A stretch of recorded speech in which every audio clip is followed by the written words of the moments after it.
Hola, buenos días a todos. Mi nombre es José Miguel Pérez, vengo de la Universidad Autónoma de Durango y vamos a explicarle enfermedad ácido péptica como nadie se los ha explicado. Entonces, vamos a ver que muchas de las veces vamos a hablar de enfermedad ácido péptica, pero unos se refieren a solamente hablar de enfermedad por reflujo gastroesofágico, otros solamente por úlceras. De enfermedad ácido péptica deben de entender y comprender que no solamente se trata de solamente una de ellas, sino que todas podrían formar parte de esta enfermedad ácido péptica, en la que tiene varias patologías como úlcera péptica duodenal, úlcera péptica gástrica, gastritis, enfermedad por reflujo gastroesofágico y síndrome de Solinger-Ellison, que es lo que vamos a ver todo esto más adelante, ¿sí? Ahora, vamos a definir lo que es una úlcera péptica, ¿sí? Aquí podemos ver en la imagen cómo está la pared del estómago normal, ¿sí? Y pánganas, ¿no? Nos encontramos con esto. ¿Cómo vamos a definir a esta úlcera péptica, ya sea que sea gástrica o duodenal? Pues es la pérdida de continuidad de la pared de los órganos del tracto gastrointestinal, ¿sí? Que se encuentran expuestos a la secreción de ácido clorhídrico. Entonces, muchas veces vamos a escuchar que se refieren a úlcera, que se refieren a erosión. ¿Qué diferencia hay entre úlcera y erosión? Bueno, la erosión, bueno, recordemos que el estómago está comprendido de 4 capas, que es la mucosa, submucosa, la muscularis propias y la serosa. La erosión solamente llega hasta la primer capa, que es la mucosa, ¿sí? En tanto la úlcera perfora mucosa, ya perforó la submucosa y ya avanzó hasta la muscularis propia. Entonces, la úlcera como tal, pues es la pérdida de continuidad, pero es un poco más profunda que la erosión. Entonces, ¿cuáles son los órganos que se van a afectar en la úlcera péptica? Pues principalmente el estómago y el duodeno, aunque también pueden resultar afectados el esófago y el yeyuno, ¿sí? Pero principalmente vamos a enfocarnos en lo que es eh, del estómago y del duodeno. ¿Les parece? Entonces, vamos. Ahora, hay diferentes glándulas, ¿sí?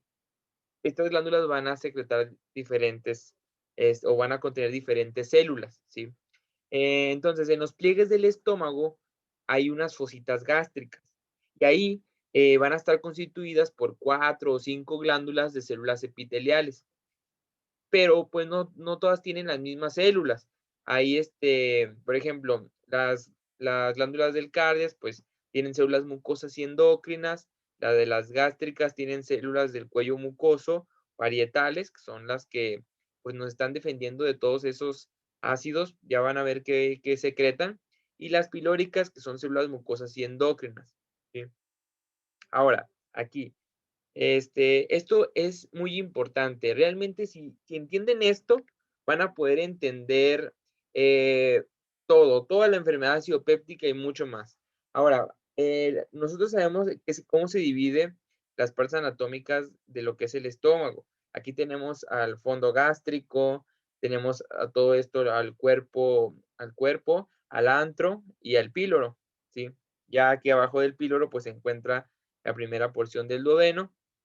Ahora, si nosotros viéramos, por ejemplo, aquí en el cuerpo, hiciéramos un cortecito, podemos encontrar aquí las 4 capas, que es la mucosa, tenemos aquí a la submucosa, tenemos al músculo y por último a la serosa. Entonces, ¿qué nos importa? ¿Por qué hago tanto énfasis en esto? Nosotros no estamos explicando anatomía ni nada, por lo menos, pero, tenemos que entender que aquí hay diferentes células, y estas células sí tenemos que grabarnos, o sea, no hay de otra, tenemos que grabarnos lo que secreta cada célula, no está tan difícil, ¿sí? Entonces, tenemos a las células principales. Muchas veces pensamos que las células principales son las que secretan, ácido clorhídrico, ¿sí? No sé, siempre hay esa confusión, y no, células principales son las que secretan pepsinógeno. Ojo con eso, ¿sí? Tenemos a las células enterocromafines que van a secretar histamina, ¿sí? Es muy importante. Esta célula es importante porque, bueno, más adelante lo vamos a ver, pero la histamina va a funcionar también con las células parietales para producir ácido clorhídrico. Bueno, tenemos a las células parietales, una célula muy importante.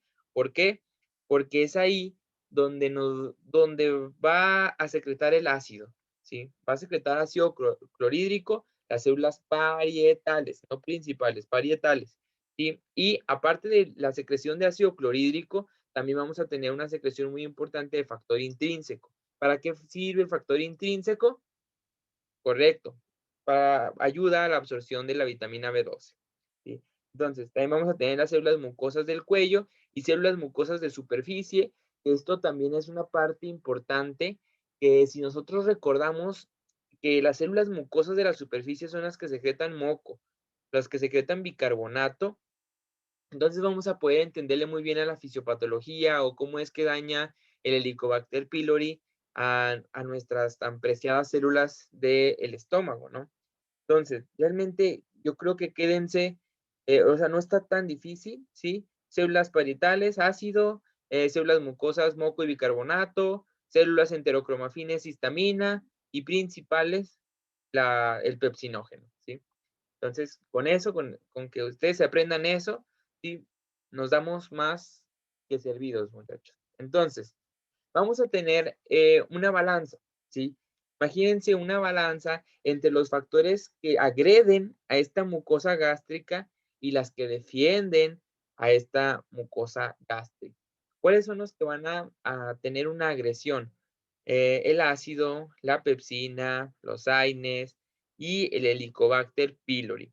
Y vamos a hacer mucha énfasis aquí porque el 50% de la población tiene Helicobacter pylori, ¿sí? Y se deben muchas de estas úlceras a esta bacteria. Entonces, ¿qué nos va a defender? Nosotros tenemos algo que siempre nos va a defender de cualquier patógeno, pero ¿servirá del todo? Bueno, nosotros tenemos bicarbonato, tenemos el flujo sanguíneo para que vengan las células defensoras del cuerpo, tenemos el moco que producen las células mucosas, como vimos, las uniones celulares, la resistencia apical. Y tenemos también reparación. O sea, realmente, si llegaran estos agentes agresivos, por ejemplo, hablemos de Helicobacter pylori. Si Helicobacter pylori logra atravesar el moco, logra atravesar todo el bicarbonato que teníamos, etcétera. Total, ya llegó a destruir algo. Bueno, nosotros también, ya cuando ya ocurrió el accidente, bueno, el incidente en este caso de que el malvado Helicobacter pylori nos dañó, pues también nosotros tenemos modelos de reparación, o sea, no nos vamos a quedar así.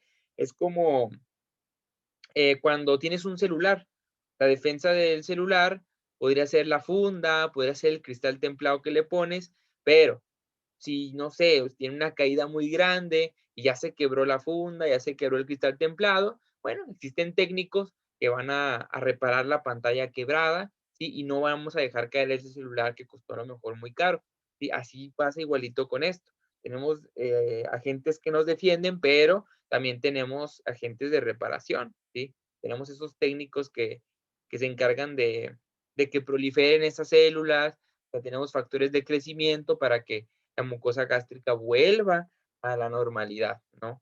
Pero a veces, como todo esto es una balanza, muchachos, pues puede ser que el Helicobacter pylori en este caso sea más fuerte todavía que nuestra defensa y que nuestra reparación, ¿sí? Entonces, sigamos.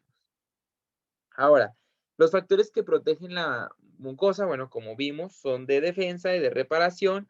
Aquí tenemos, por ejemplo, factores externos. Llega el Helicobacter pylori, ¿sí? Y nosotros tenemos ese ácido, ¿sí?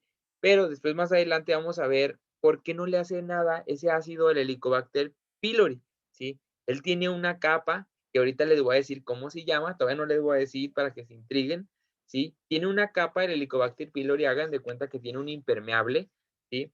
Que no le hace nada a ese ácido. Entonces, puede pasar a través de este ácido como si nada, como Juan por su casa, y tenemos bicarbonato, tenemos moco, pero ¿qué creen? El Helicobacter pylori tiene mucinas, ¿sí? O sea, destruye a este moco y dice, ¿sabes qué? A mí nadie me va a detener, ¿sí? Pasa al segundo nivel, la barrera mucosa, ¿sí? Tercer nivel, flujo sanguíneo. Y realmente por eso es que el Helicobacter pylori es una bacteria de, pues no hay que tenerle miedos, ¿verdad? No hay que tenerle miedo a nada, pero hay que tenerle su cierto respeto a esta bacteria, porque no, pues no es inofensiva, vaya, ¿no? Y tenemos a lo de reparación, ¿sí? El primer nivel sería una restitución, segundo nivel, la replicación celular, dado caso, ya tercer nivel, a lo mejor un tejido de granulación, y donde ya necesitemos angiogénesis. Pero hay que recordar nada más, existen de defensa y de reparación. O sea, el cuerpo, no crean que no, o sea, está haciendo otras cosas, no, sí nos defiende de esto. Lamentablemente a veces es más los agentes agresivos que pues los agentes que nos defienden, ¿no? Ahora, vamos a hablar del control de secreción gástrica, ¿sí? Vamos a tener eh, tres, tres cosas que nos van a hacer que se secrete ácido clorhídrico. Uno, es por un efecto endocrino, la gastrina. Dos, por un efecto parácrino, la histamina. Y tres, por un efecto neurológico, la acetilcolina, ¿sí? Entonces, aquí tenemos una célula parietal, ¿sí? En donde vemos receptores de gastrina, de acetilcolina y de histamina, ¿sí? En donde vamos a, en el estímulo de cualquiera de estos tres, o sea, no tienen que estar los tres para que se produzca el estímulo del ácido clorhídrico, no. Con uno solo, con la histamina sola, con la acetilcolina sola, con la gastrina sola, se puede producir ácido clorhídrico. Y para esto vamos a tener tres fases. Apréndensela muy bien, muchachos: cefálica, gástrica e intestinal, ¿sí? Entonces, nosotros vamos a estar produciendo ácido clorhídrico desde la cefálica, ¿sí? Y la gástrica. Ya la intestinal es más como para ya soportar ese ácido clorhídrico o ya inhibir ese ácido clorhídrico que se produjo en la cefálica y en la gástrica. ¿Cómo es eso? Bueno, en la fase cefálica se va a secretar el 30%, ¿sí? De ácido clorhídrico. Bueno, supongamos que, no sé, están aquí en esta clase y ya terminaron, ya pues pueden irse, muchachos, van a la casa, ¿sí? Y su mamá, ven que su mamá está cocinando ese pollito, esa milanesa, y al momento de ese estímulo visual, ¿sí? O una hamburguesa, como en este ejemplo, sí, ese estímulo visual va a viajar a través del nervio vago y va a estimular, ¿sí? Va a estimular a las células parietales, ¿sí?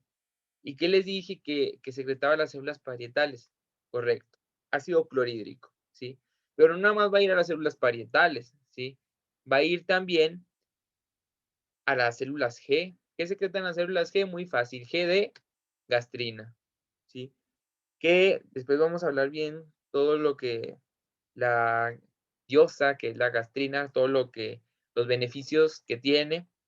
Y va a ir también a las células D para que secrete somatostatina, o sea, no nada más para que regule esos cambios de, pues, de gastrina que hay, porque la gastrina lo que hace es que va a las células parietales para que también se produzca más ácido clorhídrico, ¿sí? Entonces, desde un estímulo visual, ¿sí? Nosotros activamos la fase cefálica, ¿sí? Para que se secrete ácido clorhídrico, ¿sí? Muy bien. Y no nada más visual. Imagínense que, no sé, por el olor, por el olfato, también esto están estudiando y mientras, aunque no están viendo lo que está cocinando su mamá, pues están oliendo y desde ahí también empiezan a secretar ácido clorhídrico. O pues, supongamos que no tienen a nadie que les haga de comer, ustedes prenden la televisión, ven un anuncio de una pizza, de una Pizza Hut bien deliciosa y con ese estímulo visual, como les comentaba, pues va a empezar a secretar O si agarran un pan, se lo meten a la boca y al momento de metérselo a la boca por el estímulo gustativo, ¿sí? Van a empezar a secretar ácido clorhídrico. Eso es la fase cefálica, ¿sí? Explicada en menos de un minuto. Entonces, también ese estímulo también va a las células enterocromafines para que secrete histamina. Como les había mencionado, la histamina va también a las células parietales para que se secrete ácido clorhídrico, ¿no? Todo esto ocurre en la fase cefálica, donde se da el 30% del ácido clorhídrico. Ahora, vamos a la fase gástrica, que aquí es la fase donde más se secreta ácido clorhídrico, ¿sí? Y ahorita vamos a ver por qué, ¿sí? Tenemos un estímulo por el nervio vago, ¿sí? En donde va a las células G y esto hace que se produzca gastrina, ¿sí? La gastrina, recuerden, va a las células parietales y hace que se secrete ácido clorhídrico, ¿sí? También hay otro estímulo de distensión. Aquí podemos definir dos tipos de reflejo, ¿sí? Uno, el reflejo largo, que es a través de la estimulación del nervio vago, ¿sí? Va a las células G y produce gastrina, ¿sí? Ese es el reflejo largo, vaya. Y tenemos un reflejo corto, que es la distensión. Por ejemplo, la distensión que provoca los alimentos, todo eso, pues va al plexo mientérico y este plexo mientérico se comunica con el nervio vago y hace que el péptido liberador de gastrina se active, ¿sí? Estimule las células G y se produzca como tal la gastrina, ¿sí? Entonces, este de acá es el reflejo corto y este directo es el reflejo largo, ¿sí?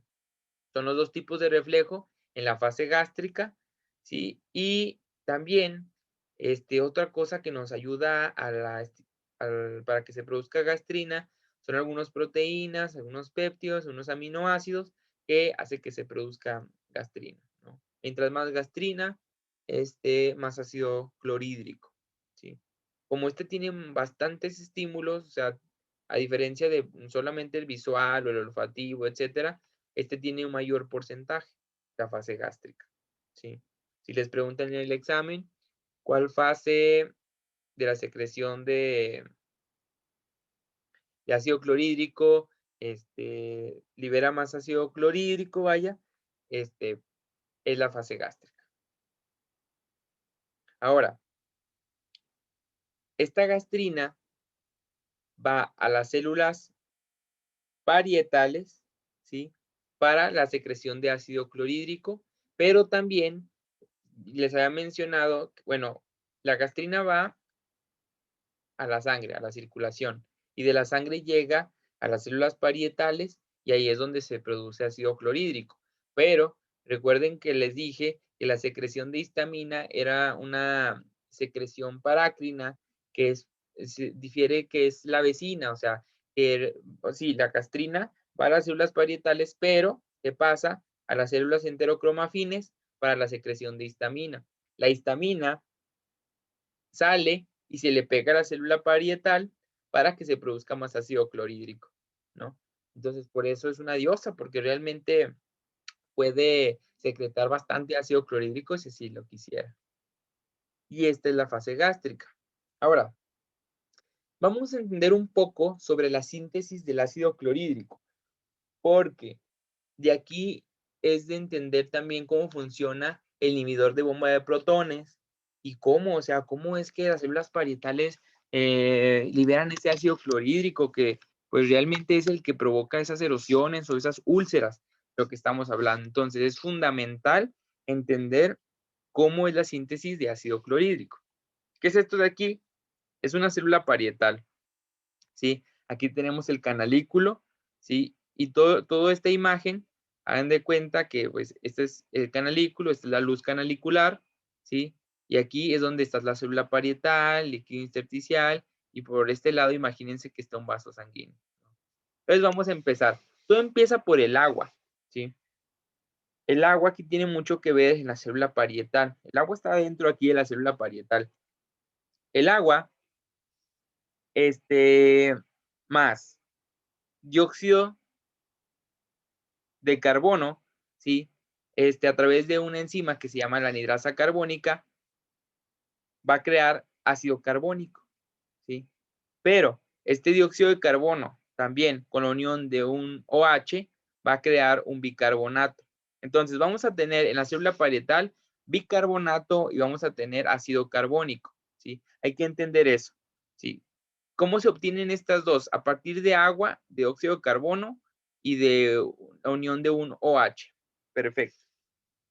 Entonces, el ácido carbónico, bueno, otra vez con la enzima anidrasa carbónica, se va a dividir, supongamos, en bicarbonato y en un ion de hidrógeno, ¿sí? Ahora, ok, este ion que este bicarbonato, perdón, que se produjo a partir de la disociación de este ácido carbónico, ¿sí? Tiene que salir al vaso sanguíneo, ¿sí? Aquí tenemos un antiportador. Este antiportador va a intercambiar que salga este bicarbonato al vaso sanguíneo, pero con la condición de que el vaso sanguíneo le permita que entre un cloro, ¿sí? Entonces, el bicarbonato va a salir de la célula parietal al vaso sanguíneo y el cloro que se encuentra en el vaso sanguíneo va a pasar del vaso sanguíneo a la célula parietal, ¿sí? Y dejémoslo en un stop. Ahora, ¿se acuerdan de la disociación del ácido carbónico en bicarbonato y ion de hidrógeno? Bueno, este hidrógeno sale, o bueno, se pone aquí en la célula parietal y se va a intercambiar por un potasio. ¿Sí? O sea, quiere decir que de la célula parietal tiene que salir el hidrógeno a la luz canalicular, ¿sí? Pero de la luz canalicular va a entrar el potasio a la célula parietal, ¿sí? ¿Y cómo se le llama a esta célula? Bueno, no célula, a esta proteína, que se encarga de sacar un hidrógeno a la luz canalicular y meter ese potasio, ¿sí? Pues se llama bomba de protones, ¿sí? Se le llama bomba de protones. De ahí el nombre a la inhibidor de bomba de protones, ¿sí? ¿Por qué? Porque va a inhibir esta proteína, no va a dejar que salga ese hidrógeno. ¿Cómo se forma el famoso ácido clorhídrico? Bueno, ya vimos cómo sale el hidrógeno a través de la bomba de protones, ¿sí? Pero para que se produzca ácido clorhídrico, pues tiene que haber un cloro. No puede estar solo el ion de hidrógeno. Entonces, acá en este proceso, recuerden que les dije que se metía un cloro a través de un intercambio de un bicarbonato, ¿sí? Y este cloro, ¿sí? Este, va a pasar a través de la célula parietal, va a salir y se va a ir hasta la luz canalicular. En la luz canalicular se encuentra con el hidrógeno que salió por esta otra bomba, por la bomba de protones, ¿sí? Y el hidrógeno y el cloro forman el ácido clorhídrico, ¿sí? Entonces, ¿dónde se forma? ¿En qué parte de la célula parietal se forma el ácido clorhídrico? En la luz canalicular, ¿sí? Ahí es donde se forma, ahí es donde se encuentran los elementos, se unen y todo listo. Ahora, ¿qué relevancia tiene que el bicarbonato salga y entre un cloro? Este bicarbonato, bueno, cuando nosotros producimos mucho ácido clorhídrico, por lo tal sale mucho bicarbonato, ¿sí? Y este bicarbonato es lo que provoca el sueño después de que comen, ¿sí? Es a lo que le conocen como el mal del puerco, ¿sí? Pero realmente su nombre médico sería marea alcalina, ¿sí? Le llama marea alcalina porque el bicarbonato, como saben, es un buffer que alcaliniza el pH de la sangre y esto provoca sueño, ¿sí? Perfecto. Ya que saben cómo es la síntesis de ácido clorhídrico, también hay que ver que, si se fijan, aquí hay receptores de histamina, receptores de gastrina y receptores de acetilcolina que hacen todo este proceso posible, ¿sí? Como tal, no se va a producir ácido clorhídrico si no hay un estímulo de la histamina, de gastrina o de acetilcolina, ¿sí? Si no hay ningún estímulo de estos, ninguno de estos tres, no se produce ácido clorhídrico, ¿sí? Por eso hay fármacos que inhiben la bomba de protones para que no salga este hidrógeno y se una con el cloro. Como tal, no habría ácido clorhídrico, inhibiendo la bomba de protones. Hay otros, los antihistamínicos H2, que inhiben este receptor para que no inicie este proceso y no haya ácido clorhídrico. Pero ¿cuál es la desventaja a lo mejor de utilizar como por ejemplo la ranitidina, que es un antihistamínico H2, este, que pues todavía tenemos el estímulo de la gastrina y de la acetilcolina y estos pueden hacer todo este proceso para que se siga produciendo ácido clorhídrico. Por eso vemos más comúnmente el inhibidor de bomba de protones. ¿Sí? Ya entendiendo esto, ¿sí? Eh, pueden entender muchas cosas. Ahora, tenemos la fase intestinal, la última fase, y aquí esta fase sí es importante, porque ya una vez que ya la célula parietal ya fabricó todo el ácido clorhídrico, ya por varios estímulos, ya sea por el vago, por distensión, etcétera, vamos a tener las células S. Las células S se encuentran en la primera porción del duodeno, ¿sí? Y son las células S que secretan secretina. Ahora, esta secretina se va a ir al páncreas, ¿sí?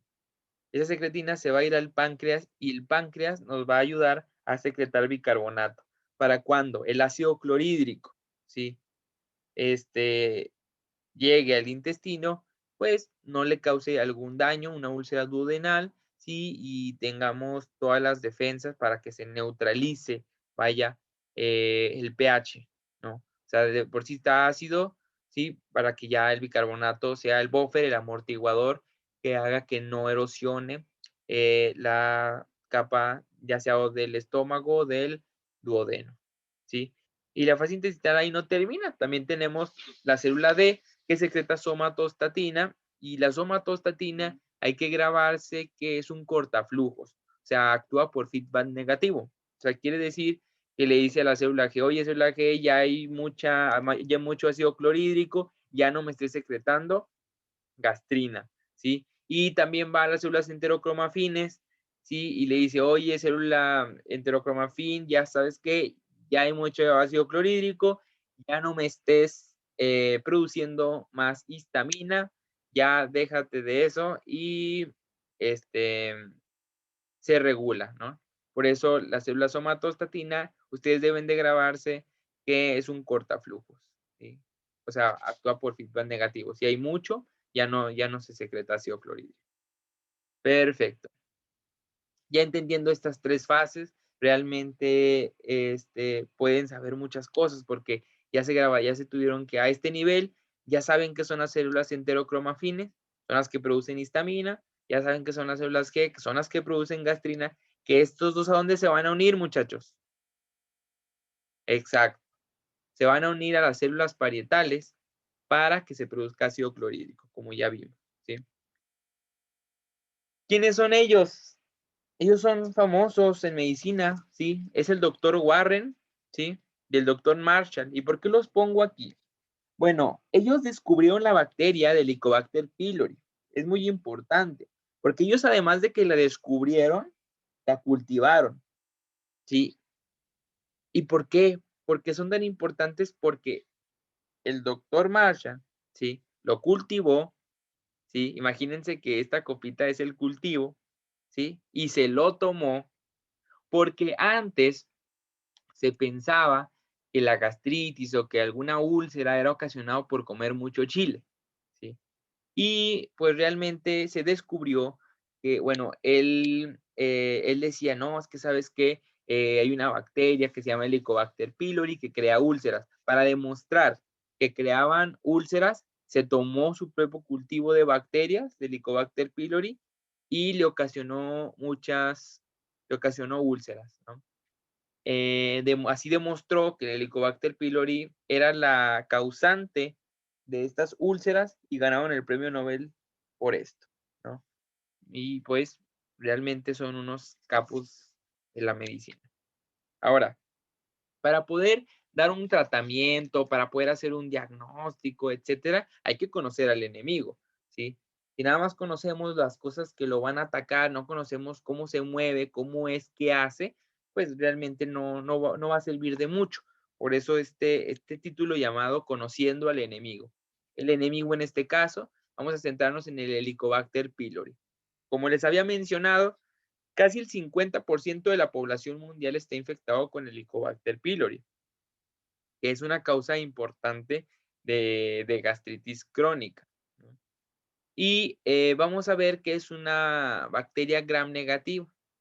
Así es, se ve rosado en el gram, ¿sí? Está flagelada. Aquí en esta imagen vemos todos estos flagelitos, ¿sí? Y por lo tanto tiene gran movilidad, ¿sí? Es curva, fíjense, en esta imagen parece como un cheto y es microaerófila.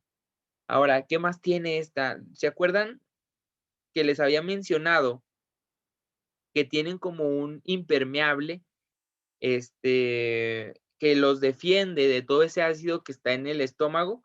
¿Cómo se llama ese impermeable que tienen? Bueno, se llama ureasa, ¿sí? Por eso se dice que el Helicobacter pylori es ureasa positivo, ¿sí? Cuando tiene esta ureasa, pues nada, el ácido no le hace nada, ¿sí? Tiene adhesinas. Esas adhesinas le van a permitir, como el nombre lo dice, adherirse a esta capa gástrica y poder estar ahí ellos sin que el sistema inmunológico no los detecte, no les hace nada, ¿sí? También van a tener este CAG-PAI. ¿Qué es esto del CAG-PAI? Bueno, es un islote de patogenicidad. Quiere decir que si se toma una bacteria y se reconoce que tiene el CAG-PAI, es decir que es mala. No todos los Helicobacter pylori tienden a tener como malignidad, vaya, ¿no? Pero la mayoría, bueno, pues tienen este CAG-PAI, lamentablemente, pues matan células D. ¿Qué les dije que secretaba las células D?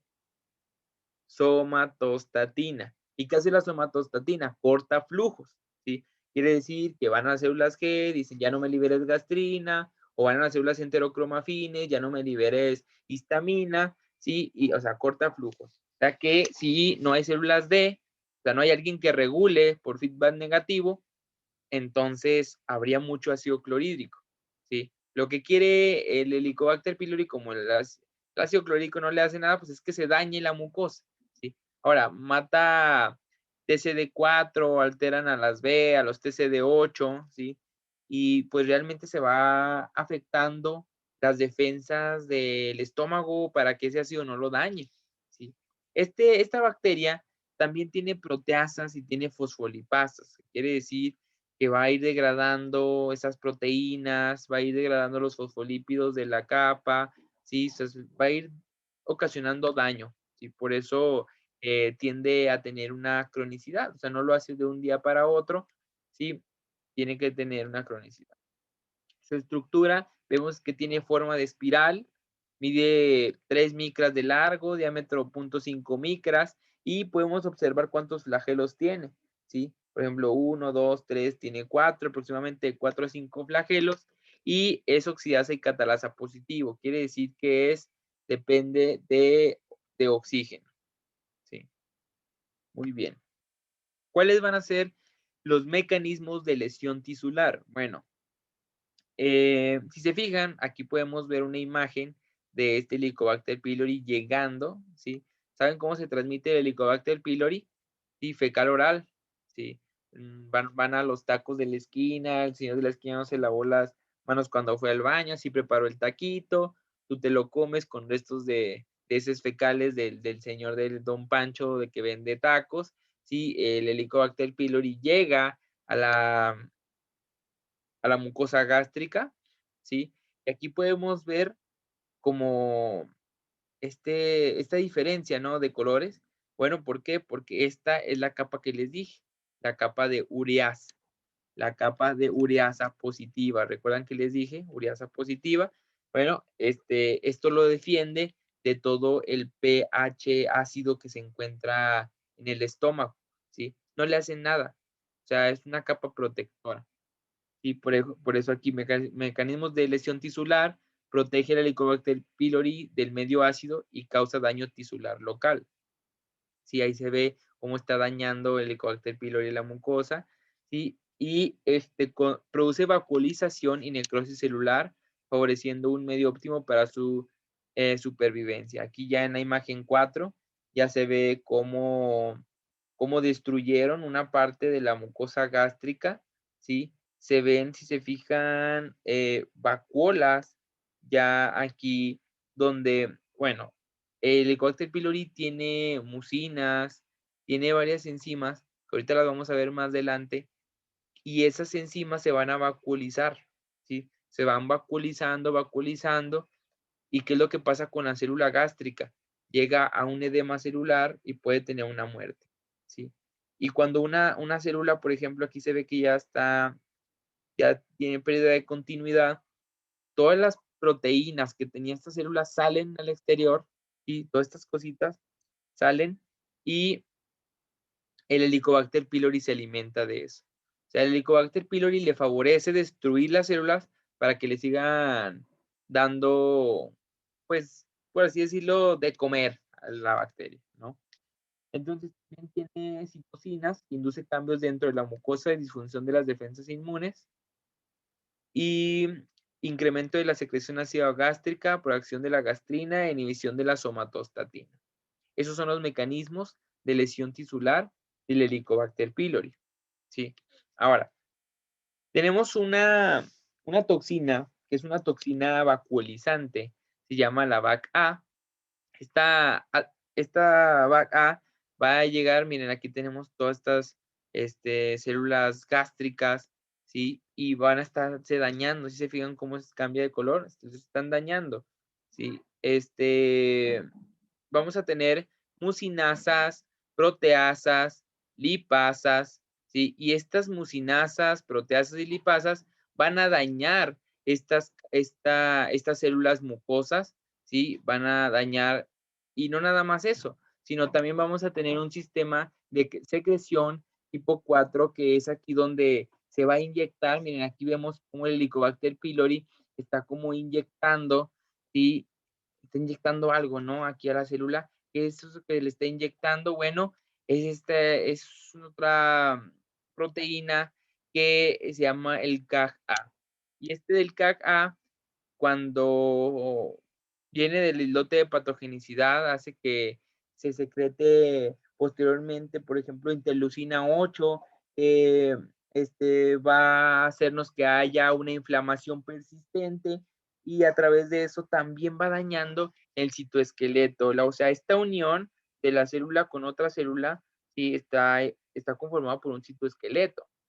Entonces, cuando este Helicobacter pylori ya inyecta por este sistema de secreción el CAG-A, hace que el citoesqueleto se dañe, ¿sí? Haciéndola más inmune a que ya no secrete las defensas como lo que es el moco, ¿sí? Como las proteínas protectoras, etcétera. Recordemos que hay proteasas, hay mucinasas. Mucinasas quiere decir una enzima que degrada el moco, entonces tiene muchos factores patógenos esta bacteria, ¿no? Y esta VAC-A lo que hace es que pues se va a ir vacuolizando, todas estas enzimas se van vacuolizando, quiere decir que como que hacen una burbuja dentro de la célula, ¿sí? Y llega un momento que se revientan esas burbujas, hay mucha agua en la célula, que es a lo que se conoce como edema celular, y se rompe la célula por bastante agua que tiene, y el Helicobacter pylori aprovecha esa muerte celular para ingerirse todas esas proteínas, todo ese alimento que tenía esa célula para que siga viva esta bacteria. Entonces, es tan lista esta bacteria y tenemos el Helicobacter pylori que realmente nuestro sistema inmunológico pues no le hace nada, por eso puede estar ahí crónico, ¿no? O sea, es muy inteligente, puede pasar desapercibida, así como en esta imagen que dice se fue por ahí y realmente pues no, nadie logra hacerle nada a esta bacteria, ¿no? Es indestructible. Bueno, pero nosotros tenemos varios factores en los cuales podemos dañarla y muy bien dañada. Sí, aquí tenemos la mucosa gástrica normal, ¿sí? Hay una infección aguda por Helicobacter pylori y vamos a tener una infección crónica y ahí se va a quedar el Helicobacter pylori haciendo de las suyas, dando mucinasas, etcétera. Pero, ¿hay algún problema? O sea, esta es la pregunta, muchachos, del millón. ¿Hay algún problema si dejamos el Helicobacter pylori? Bueno, que me haga úlceras, pues no importa. Sí, hay mucho problema. ¿Por qué? Por ejemplo, la gastritis predominantemente antral, sí, va a ocasionar una úlcera duodenal, que nosotros decimos, bueno, eso es como lo mínimo que puede ocasionar que el Helicobacter pylori se quede ahí. Recordamos que una úlcera duodenal, pues, es por un nivel alto de producción de ácido, ¿sí? A diferencia, por ejemplo, de una úlcera gástrica, que no lo asociamos tanto con un nivel alto de producción de ácido, sino menos defensas que nos ayuden para esa producción de ácido. O sea, aquí en la úlcera gástrica tenemos menos defensas y en la úlcera duodenal tenemos mayor producción de ácido. Pero también, por ejemplo, la pangastritis no atrófica, todo eso, nos puede ocasionar un linfoma asociado a MAL, y que es un tumor linfoide asociado a mucosas.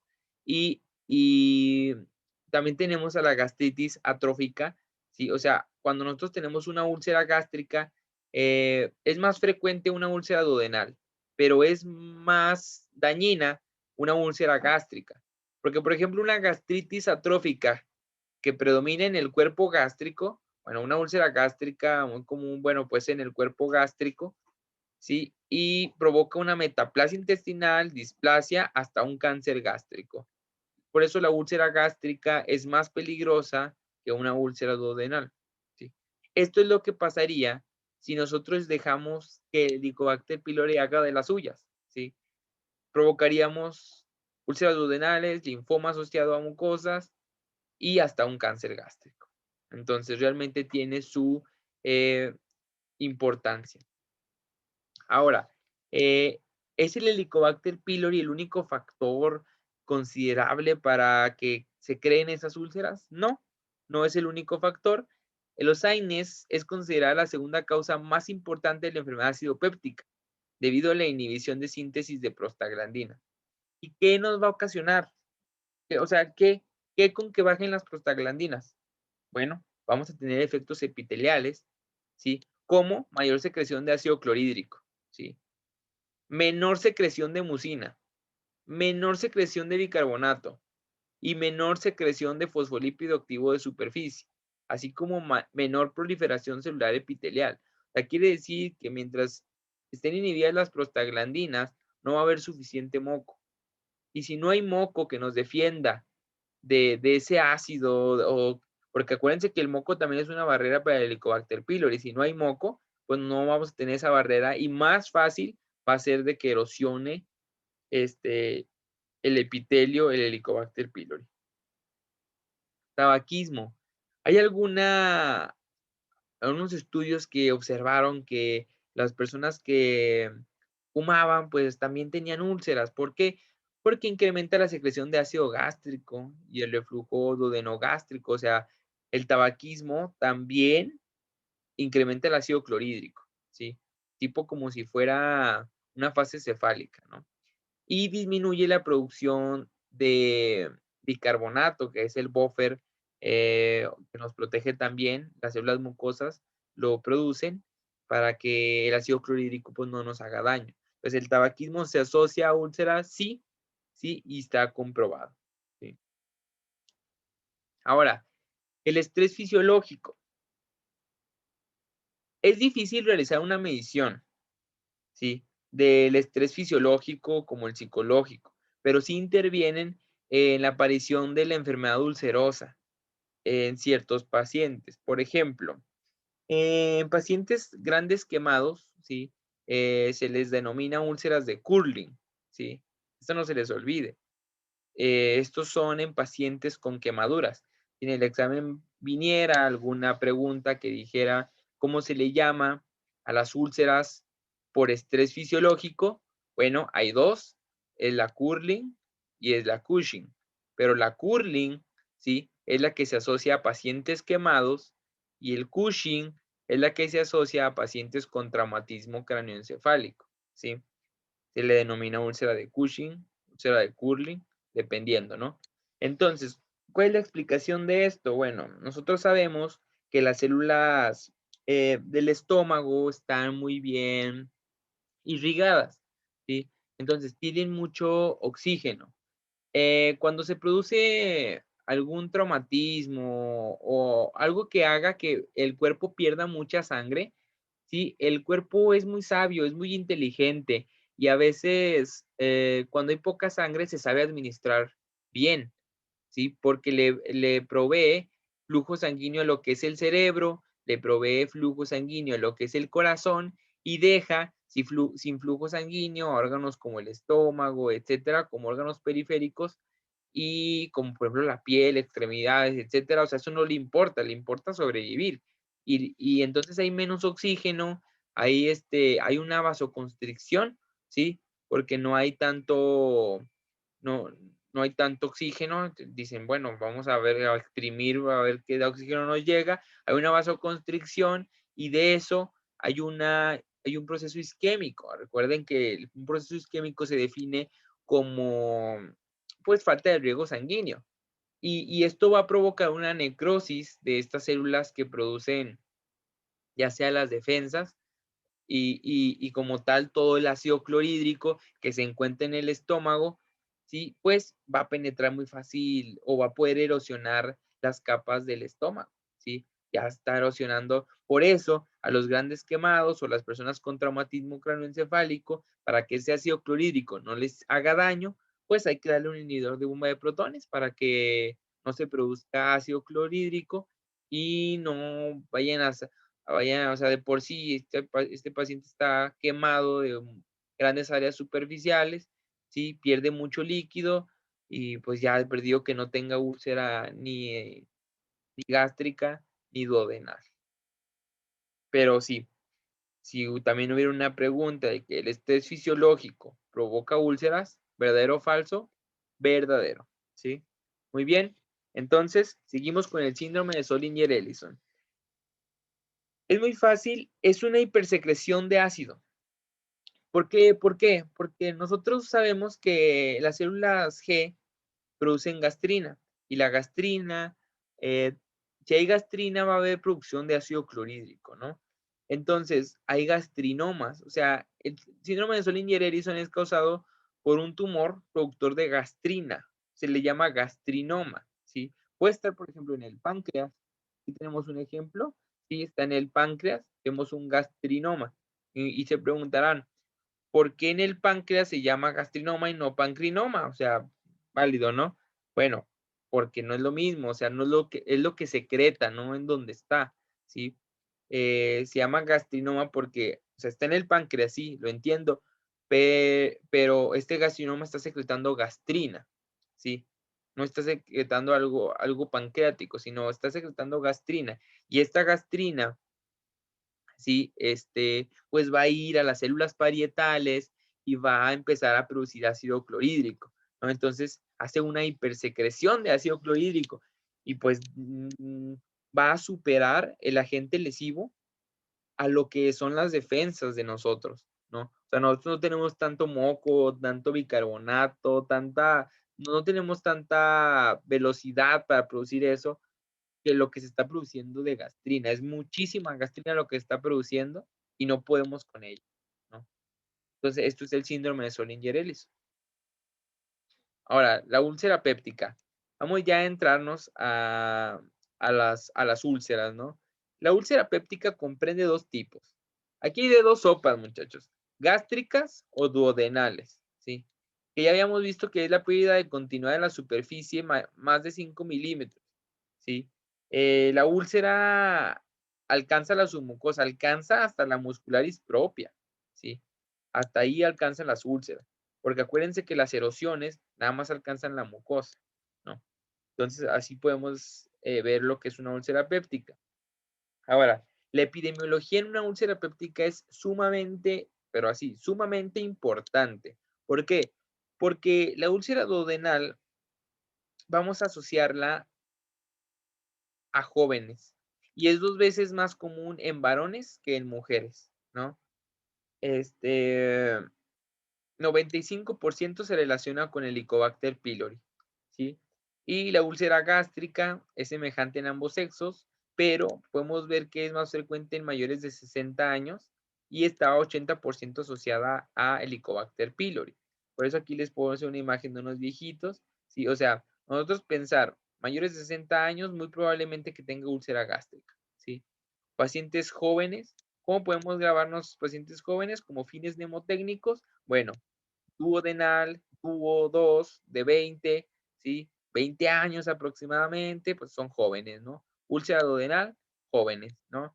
Si en algún caso clínico pusiera joven de 35 años o paciente de 35 años, que es varón, ya nada más con la epidemiología podemos, bueno, con dolor epigástrico, con ardor, siente que le arde, etcétera. Bueno, nosotros ya lo asociamos con una úlcera duodenal, ¿sí? Hay más factores, pero simplemente con su epidemiología, ya con decir joven, ¿sí? Ya no podemos pensar en una úlcera duodenal, ¿sí? Con decir mayor de 60 años podemos pensar en una úlcera gástrica. Esa es la importancia de la epidemiología, ¿sí? Nuestro diagnóstico es sumamente clínico y valorando su epidemiología. Muy bien. Entonces, las úlceras duodenales, hasta el 95% de ellas se localizan en la primera porción del duodeno, ¿sí? Entonces, son 3 centímetros después del píloro y por lo común miden menos de 1 centímetro de diámetro y en ocasiones pueden alcanzar la muscularis propia. Les digo, alcanzan la muscularis propia, ¿sí? La base de la úlcera suele estar formada por necrosis eosinofílica con fibrosis circundante. Entonces, así es como vamos a encontrar las úlceras duodenales. Las úlceras gástricas, pueden ser benignas, se localizan generalmente distales a la unión entre el antro y la mucosa secretoria ácida. Donde más frecuente vamos a ver úlceras gástricas es en la curvatura menor de aquí de lo que es el estómago, ¿no? Y pues sí, se asocia a Helicobacter pylori, pero en menos proporción que en las úlceras duodenales. Aquí solamente el 80% está asociada al Helicobacter pylori, a diferencia de una úlcera duodenal que es el 90%, 95%, ¿sí? La úlcera duodenal. Ahora, en los pacientes con úlceras duodenales se han descrito que la secreción ácida media basal y nocturna parece estar incrementada, ¿no? O sea, y esto es un dato meramente también importante porque clínicamente, un paciente joven, masculino, que nos refiere un ardor que lo despierta durante la noche, nosotros automáticamente ya tenemos el diagnóstico, sin verlo, ¿eh? Una úlcera duodenal, ¿sí? ¿Por qué? Porque aquí sí se produce ácido clorhídrico nocturno, a diferencia de la gástrica, ¿sí? Y la secreción del bicarbonato está significativamente reducida. Entonces, aguas con eso. Ahora, siempre hay un versus, ¿no? Así como Canelo versus Golovkin, etcétera. Aquí es úlcera gástrica versus duodenal. Estas son las dos úlceras pépticas. Vamos a ver qué diferencia hay y qué importancia tiene. La úlcera gástrica, vamos a ver que está en edad de mayor de 60 años. Como ya les había mencionado, gástrica siempre vamos a pensar en pacientes ya, pues ya grandes, ¿no? Y úlcera duodenal, jóvenes. Ahora, el dolor. Úlcera gástrica, el dolor es con los alimentos. Pues sí, imagínense, está una ulcerota aquí en el estómago, ¿no? Llega esa milanesa que te preparó tu mamá, ¿sí?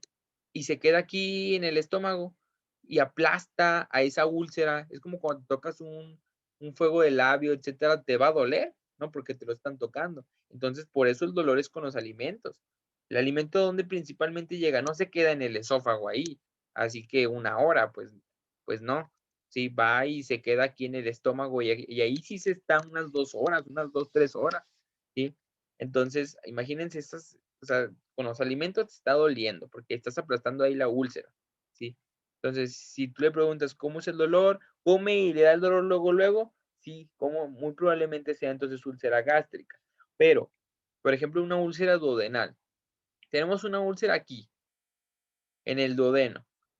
Pasan los alimentos, ¿no? Están aquí y están 2, 3 horas aquí en el estómago. Después hay un vaciado, ¿sí?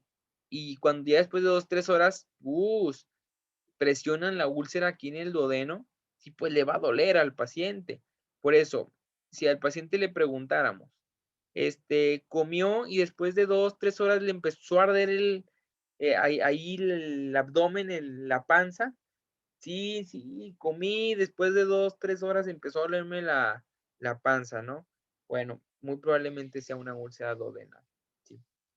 Entonces, ya les había mencionado, el Helicobacter pylori, 80% con úlcera gástrica y 95% con úlcera duodenal.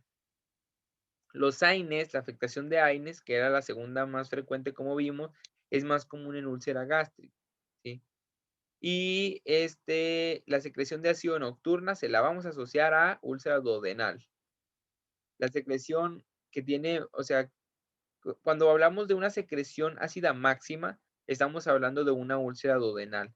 En la úlcera duodenal, donde lo que se va a afectar es que hay mucha producción de ácido clorhídrico.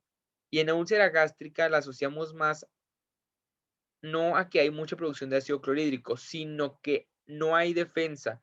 Ha disminuido las defensas que se producen para que el ácido clorhídrico normal que tenemos no nos dañe. Entonces, no está habiendo defensas y por lo tal el ácido clorhídrico normal que se está produciendo nos está dañando. Como spotlight, la úlcera duodenal es la causa más frecuente de sangrado de tubo digestivo alto. Muy bien. Ahora, al momento del diagnóstico, vamos a ver un paciente joven con dispepsia, dolor epigástrico o ambos, ¿sí? Podemos tratarlo con un inhibidor de bomba de protones, como cual conocen, muchachos, el omeprazol, ¿sí? Muy bien, sin realizar pruebas confirmatorias. Si le decimos, ya sabes qué, tómate un omeprazol, unas 2 semanas, un mes, y vamos a ver cómo evoluciona, ¿sí? Pero, ojo aquí, pacientes mayores de 45 años que presentan dispepsia y dolor epigástrico como un jovencito, no lo vamos a tratar igual, ¿sí? Porque aquí hay que tener ya un poquito de más cuidado, ¿sí? Y vamos a ver si este paciente no tiene algún síntoma de alarma. ¿Cuáles son esos síntomas de alarma? Bueno, una pérdida de peso importante, ¿sí? Vómito recurrente, disfagia, sangrado, anemia, ¿sí? Estos pacientes, si tuvieran algún síntoma de alarma, hay una necesidad de someterlo a una endoscopía de tubo digestivo alto, ¿sí? Y vemos la endoscopía de tubo digestivo alto, ¿sí? Y todas las úlceras gástricas se deben someter a biopsia. ¿Por qué? Nosotros ya vimos que la úlcera gástrica es peligrosa. No es frecuente como la úlcera duodenal, pero es la más peligrosa porque es la que se asocia a metaplasia, displasia y como tal un cáncer gástrico, ¿no? Y se hace una biopsia con el propósito de descartar el Helicobacter pylori y para un estudio histopatológico. Ahora, nosotros podemos tener estudios de laboratorio, de imagenología. Por ejemplo, cuando utilizaremos una radiografía de tórax, si hay alguna complicación, alguna perforación en la cual hay algún neumoperitoneo, por ejemplo, podríamos verlo en una radiografía de tórax. Si la que se utiliza es la endoscopía, porque nosotros necesitamos biopsiar. Acuérdense que si nosotros decimos que hay una gastritis, el diagnóstico es histopatológico, ¿sí? No podemos decir que hay gastritis si no hay un estudio histopatológico. Decimos que hay una enfermedad acidopéptica. Ese es el diagnóstico clínico. Pero si nosotros queremos, o sea, por eso está mal dicho decir, ay, tengo gastritis. Porque entonces yo te preguntaría, ¿ya te hicieron una endoscopía? ¿Ya te tomaron una biopsia? Ah, no, pero yo digo que es gastritis porque me arde ahí. Bueno, es muy subjetivo, vaya a decirlo así. Lo correcto sería decir que el paciente tiene una enfermedad acidopéptica. Los laboratorios podría ayudarnos una pHmetría, gastrina sérica. ¿Esto para qué nos podría ayudar, muchachos? y nosotros tenemos una gastrina sérica fuera de lo normal, ¿en qué pensaríamos? Así es, en un síndrome de Solinger-Ellison, ¿sí? Muy probablemente, hay que investigar. Em, y ahorita vamos a ver cuáles pruebas más nos ayudan a detectar el Helicobacter pylori. Ahora, la endoscopía, ¿sí? Es el estudio más sensible y específico para estudiar el tubo digestivo superior, ¿sí? Aquí vemos cómo pasa el tubo de la endoscopia, ¿sí? Y se buscan todas las úlceras en el fondo, en la curvatura mayor, en la curvatura menor, que donde es donde les dije que más frecuentemente hay úlceras gástricas. Exactamente. Aquí en la curvatura menor, ¿verdad? Ahorita vamos a ver una clasificación que de dónde están los lugares anatómicos donde están las úlceras y en qué podemos llegar a pensar, ¿sí? La endoscopía es útil. ¿Por qué es útil? Porque vamos a visualizar directamente ahí la ulcerota que está en la mucosa. Y esto, aparte de verlo, ¿sí? O sea, el endoscopio aquí es útil porque toma la biopsia, ¿sí?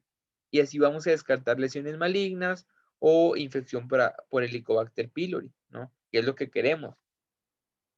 O hacer una serie esófago gastroduodenal, que tiene una sensibilidad un poco menor que la endoscopía, un 80%, con doble contraste un 90%.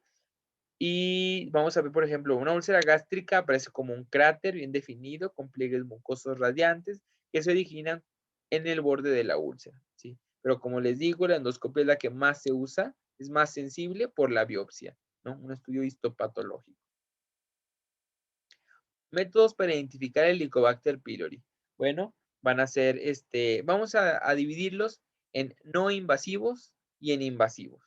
En los no invasivos vamos a tener los ELISA serológica, que pues realmente no tiene tanta sensibilidad, tanta utilidad. Tenemos la urea en aliento, 95 a 100% de sensibilidad, porque esta ya va a detectar y va a confirmar la erradicación de la bacteria, ¿sí? O prueba de antígeno en heces. Las pruebas invasivas, pues van a ser las pruebas histológicas, tiene mayor de 95% de sensibilidad, ¿sí? Y es para un diagnóstico endoscópico. Se toman 2 del antro y una del cuerpo para que haya buena cobertura para hacer el muestreo histológico, ¿no? La prueba rápida de ureasa, ¿sí? Y un cultivo. Esas son las pruebas que son invasivas. Ahora, la clasificación de Johnson, como les había comentado, si se fijan aquí en la clasificación 1 de Johnson, vamos a ver una lesión localizada en la curvatura menor, que es la más frecuente. Es la localización más frecuente de una úlcera gástrica. Recuérdenlo. Si en el examen les preguntaran, localización más frecuente de una úlcera gástrica, curvatura menor del estómago. ¿Sí? El tipo 2, aquí lo vemos, el tipo 2 y el tipo 3 se asocian con una hipersecreción de ácido, ¿sí? Acuérdense, ¿qué tipo de úlcera se asocia más a una hipersecreción de ácido? Una úlcera duodenal. Por eso, en la 2 vamos a tener una úlcera gástrica asociada a úlcera duodenal. Si se fijan, aquí tenemos una úlcera duodenal y aquí está asociada a una úlcera gástrica. En la 3 vamos a tener una úlcera gástrica prepilórica. Aquí la vamos a ver. Yo la asocio como que ni en el duodeno ni en el estómago, ahí antes del píloro. Pero pues realmente esta es parte del estómago, ¿sí? Y la asociamos con una clasificación 3. Ahora, la clasificación 4, una úlcera gástrica alta. Esta puede estar ya sea en el fondo gástrico, y una tipo 5 es un estómago con úlceras múltiples. ¿Esto por qué pasa? Es más asociado a inducidas por AINES. Y las inducidas por AINES que dijimos que eran, pues es más frecuente en una úlcera gástrica, ¿no? En una úlcera gástrica vamos a ver múltiples úlceras en el estómago. ¿Y cómo vamos a clasificarla? Como clasificación 5 de Johnson, ¿sí? No está difícil, ¿verdad? Está padre. Bueno, entonces vamos a ver las complicaciones. Aquí sí hay que ver cuáles son las complicaciones, porque si nosotros dijéramos que aquí hay un tratamiento farmacológico y un tratamiento quirúrgico, el tratamiento quirúrgico sería para las complicaciones. No es como que llegue un paciente que, bueno, ya vi que tiene gastritis, déjame lo opero. No, o sea, es un tratamiento farmacológico. Las complicaciones, las cirugías para complicación, son para complicaciones. ¿Sí? Entonces, son tres. La más común de todas es la hemorragia, ¿sí? Pero la más grave, por así decirlo, es la perforación. Entonces, tenemos la hemorragia, la perforación y la obstrucción, ¿sí? Se puede acompañar de náuseas, de vómitos, y pueden ser indicadores de una complicación de la úlcera, ¿sí? La dispepsia, que se hace constante, perdón, deja de aliviarse con los alimentos o los antiácidos, o se irradia a espalda, puede indicar una úlcera penetrante, ¿sí? Entonces, aguas con eso. El inicio súbito de dolor abdominal intenso y generalizado puede ser indicio de una perforación. Aguas con eso. Es clínica pura. Y la úlcera péptica, ya vimos, se asocia a síndrome, a sangrado digestivo alto y se puede manifestar como melena o con hematemesis o con ambas juntas, ¿sí? Ahora, para el tratamiento, hay 5 reglas de oro. Eso nunca lo olviden. 5 reglas de oro. No monoterapia. ¿Por qué no monoterapia? Porque la bacteria es muy, muy resistente. O sea, con un solo antibiótico no la vamos a armar. ¿Sí? Por eso no se recomienda monoterapia. Y luego damos un antibiótico y puede desarrollar resistencia a los antibióticos por haber dado solo uno cuando pudimos haber dado ese que vimos más otro para que siguiera el tratamiento bien y no desarrollara ninguna resistencia. Ahora, tenemos a los antagonistas de H2 y los inhibidores de bomba de protones que como tal nos van a ayudar a que todo ese ácido no dañe más a la mucosa, ¿sí? Pero aparte de tener ese efecto, vamos también a ver que tienen un efecto de que potencia a la claritromicina y a la amoxicilina, ¿sí? Y estos son los fármacos que se utilizan también para el tratamiento del Helicobacter pylori. La regla número 3 es que antes se daba el tratamiento por 7 días, pero se demostró que desarrollaba mucha resistencia a antibióticos. Entonces, vamos a utilizarla por 2 semanas, de 10 a 14 días, para que no desarrolle resistencia a los antibióticos. La cuarta, vamos a tener una dosis diaria. ¿Esta por qué? Porque así nos estamos evitando de que déle este medicamento cada 4 horas, este cada 6 horas, este otro cada 8 horas. No, nada de eso. Vamos a darlo una sola vez al día para que también no afecte al desarrollo de resistencia a antibióticos. Si resiste, por ejemplo, a metronidazol, vamos a usar amoxicilina. Si resiste a metronidazol y a amoxicilina, ¿sí? Pasamos a una tetraterapia, que es a lo que ahorita vamos a ver. O por ejemplo, si no puedo utilizar por alguna cosa metronidazol, si que no haya, podemos utilizar amoxi, y al contrario, si no hay amoxi, podemos utilizar metro. ¿Sí? Entonces, son 5 reglas de oro que no pueden olvidarse. Vamos a ver cuáles son los fármacos supresores del ácido. Aquí hay antiácidos como el Milanta, el Malox, el Tums, el Gaviscon, ¿sí? Después de comidas y al acostarse. Antagonistas de los receptores H2, ¿sí? Tenemos, por ejemplo, el más conocido, la ranitidina, famotidina, nisatidina, simetidina, ¿sí? Aquí les dejo las dosis, aunque más utilizados son los inhibidores de la bomba de protones, más utilizado, omeprazol, 20 miligramos al día, que también tenemos lansoprazol, rabeprazol. Y les dejo esto para que chequen dosis, se aprendan algunos fármacos, etcétera, ¿no? Y los fármacos protectores de la mucosa, como el sucralfato, análogos de prostaglandinas y compuestos con bismuto, ¿sí? Aunque que no le tengan fe, se utiliza en la tetraterapia, ¿sí? Ahora, ¿cuáles son los regímenes, los que vamos a utilizar terapéuticos para Helicobacter pylori. Bueno, tenemos aquí vemos estas mnemotecnias, ¿no? Tenemos a la claritromicina y a la amoxicilina junto con un inhibidor de bomba de protones, ¿no? Que es la OCA. OCA significa omeprazol, claritromicina y amoxicilina. Acuérdense, la duración dijimos que de 10 a 14 días. En caso de que el paciente no sea alérgico a la amoxicilina o no haya en el hospital amoxicilina, bueno, no se preocupen. Vamos a ver si hay metronidazol, ¿sí? Y de aquí surge la siguiente mnemotecnia, MOC, ¿sí? ¿Qué significa metronidazol, omeprazol y claritromicina? ¿Sí? Es lo mismo que aquí, nada más que en vez de amoxicilina utilizamos metronidazol. Y la última mnemotecnia, no sé, supongamos que no hay amoxi, no hay metronidazol o hay una falla con estos antibióticos. Bueno, no se preocupen, hay un